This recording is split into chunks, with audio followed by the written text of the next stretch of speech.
১৯৭১ সালের মুক্তিযুদ্ধের ইতিহাসে তো অনেক কিংবদন্তিতুল্য ঘটনা আছে, তাই না? তার মধ্যে অন্যতম এক দুঃসাহসিক অভিযানের নাম হল অপারেশন জ্যাকপট। এটা শুধু একটা সাধারণ সামরিক অভিযান ছিল না, এটা ছিল বলতে গেলে এক আত্মঘাতী মিশন, যে একটা যুদ্ধের গতিপথকেই পুরোপুরি বদলে দেওয়ার ক্ষমতা রাখত। বেশ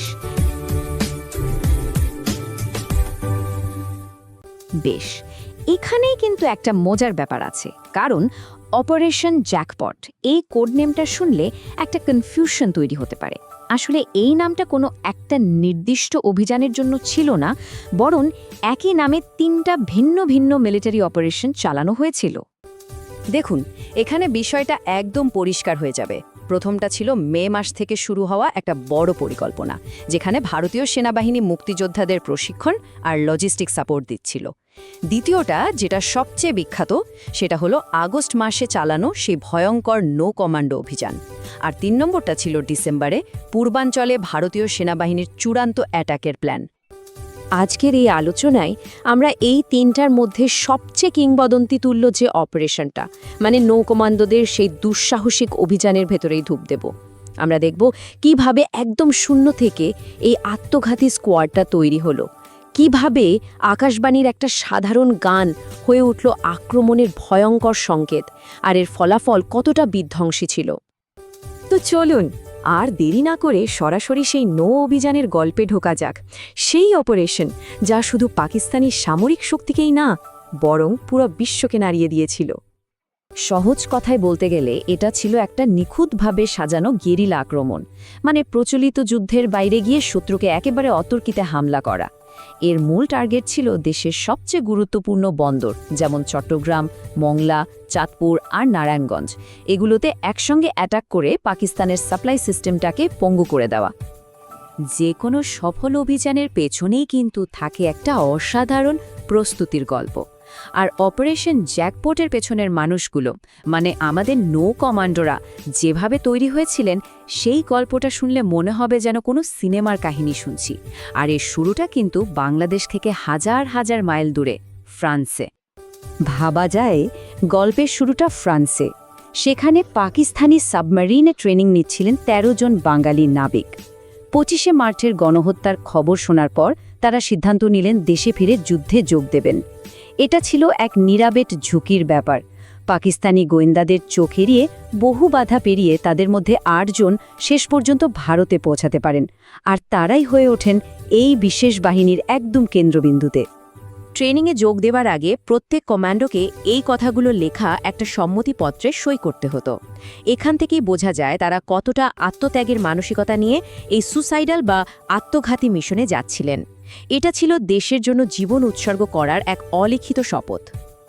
তাদের ট্রেনিং ক্যাম্পটা ছিল পশ্চিমবঙ্গের পলাশীতে, যার কোড নেম ছিল C2P। সেখানে তীব্র খরস্রোতা ভাগীরথী নদীতে চলত অমানসিক প্রশিক্ষণ। দিনের পর দিন, রাতের পর রাত চলত সাঁতার কাটা, আর সঙ্গে ছিল বিশেষ ধরনের বিস্ফোরক লিম্পেট মাইন ব্যবহার করার ট্রেনিং।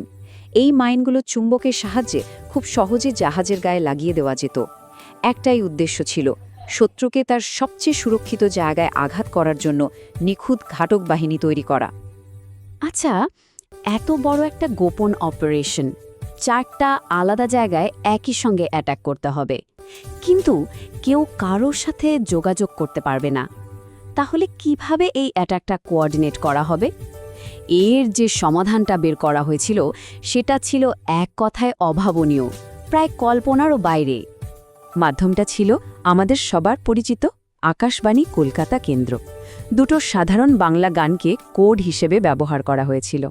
প্রথম গানটা সন্ধ্যা মুখোপাধ্যায়ের আমার পুতুল আজকে প্রথম যাবে শ্বশুর বাড়ি, এটা ছিল প্রস্তুতি নেওয়ার সিগন্যাল।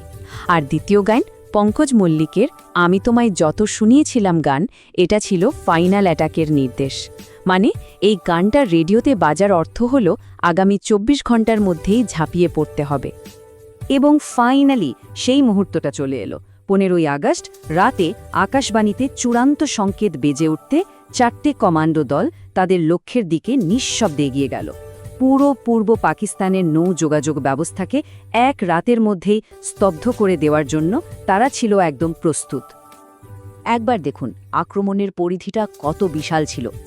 দেশের প্রধান দুটো সমুদ্র বন্দর চট্টগ্রাম আর মংলা, আর তার সাথে দুটো গুরুত্বপূর্ণ নদীবন্দর চাঁদপুর আর নারায়ণগঞ্জে একই সঙ্গে আঘাত হানার পরিকল্পনা। আর প্রত্যেকটা দলের নেতৃত্বে ছিলেন অসীম সাহসী সব কমান্ডোরা। আর ফলাফল এক কথায় অবিশ্বাস্য। মাত্র এক রাতের অভিযানে প্রায় ২৬টা জাহাজ আর নৌযান হয় ডুবিয়ে দেয়া হলো, নয়তো এমনভাবে নষ্ট করা হলো যে সেগুলো আর কোনো কাজেই আসবে না। এটা ছিল পাকিস্তানি বাহিনীর জন্য একটা অসম্ভব বড় কৌশলগত আর মনস্তাত্ত্বিক ধাক্কা। শুধু জাহাজের সংখ্যাই নয়, ক্ষতির পরিমাণটা যদি ওজনের হিসাবে দেখি সেটাও ছিল বিপুল। প্রায় ৫০,০০০ টনেরও বেশি ধারণ ক্ষমতার জাহাজ ডুবিয়ে দেওয়া হয়েছিল, যা পাকিস্তানি সামরিক সাপ্লাই লাইনের মেরুদণ্ডটাই একরকম ভেঙে দিয়েছিল। বিশেষ করে চট্টগ্রাম বন্দরে ডোবানো জাহাজগুলো ছিল স্ট্র্যাটেজিক্যালি খুব গুরুত্বপূর্ণ, যেমন এমভি হরমুজ আর এমভি আল আব্বাস। এই দুটো জাহাজে বোঝাই ছিল টন টন অস্ত্র আর সামরিক সরঞ্জাম। এগুলো ধ্বংস করার মানে হল শত্রুর যুদ্ধ করার ক্ষমতায় সরাসরি আঘাত হানা। এই অপারেশনটা কিন্তু শুধু কয়েকটা জাহাজ ডোবানোর মধ্যেই সীমাবদ্ধ ছিল না, এর আসল কৌশলগত আর মনস্তাত্ত্বিক প্রভাব ছিল আরও অনেক গভীর আর সুদূর প্রসারী। আর এর সবচেয়ে বড় প্রমাণ কি জানেন? শত্রুপক্ষের নিজেদের মুখের কথাই। আক্রমণের পর পাকিস্তানি মিলিটারি অথরিটি তাদের হেডকোয়ার্টারে যে মেসেজ পাঠিয়েছিল, সেখানেই তারা স্বীকার করতে বাধ্য হয় যে দেশের প্রধান বন্দরটি অচল হয়ে পড়েছে। এই একটা অপারেশনের ধাক্কায় কি হলো? প্রথমত, পাকিস্তান যে সারা বিশ্বে প্রচার করছিল পূর্ব পাকিস্তানের সব নরমাল, সেই প্রচারটা একেবারে ধুলোয় মিশে গেল। সারা বিশ্ব বুঝতে পারল যে বাংলাদেশে একটা পুরোদস্তুর যুদ্ধ চলছে এবং মুক্তিযোদ্ধারা খুবই সংগঠিত। এর ফলে বিদেশি জাহাজগুলো আর মালামাল নিয়ে বন্দরে ভিড়তে সাহস পাচ্ছিল না, যা পাকিস্তানিদের জন্য ছিল এক বিরাট কৌশলগত পরাজয়। যে কোনো যুদ্ধের বীরত্বের গল্পের সঙ্গেই জড়িয়ে থাকে আত্মত্যাগের কাহিনী। অপারেশন জ্যাকপটের সেই নায়কদের উত্তরাধিকার আজও অম্লান, আজও আমাদের প্রেরণা যোগায়। এই অভিযানে অনেকেই অংশ নিয়েছিলেন যারা আর কখনো ফিরে আসেননি। কমান্ডো আব্দুর রাকিব, হোসেন ফরিদ, খবিরুজ্জামানের মতো বীররা দেশের জন্য তাদের সর্বোচ্চ ত্যাগ স্বীকার করেছেন। তাদের এবং নাম না জানা আরও অনেক শহীদের অবদান ভোলার নয়। তবে যারা বেঁচে ফিরেছিলেন, তাদের এই অসীম সাহসিকতাকে রাষ্ট্র সম্মান জানাতে ভোলেনি। তাদের বীরত্ব আর দেশপ্রেমের স্বীকৃতি হিসেবে অনেকেই বীর উত্তম, বীর বিক্রম এবং বীর প্রতীক খেতাব দেওয়া হয়। অপারেশন জ্যাকপটের পুরো ঘটনাটা আমাদের একটা বড় প্রশ্নের সামনে দাঁড় করিয়ে দেয়।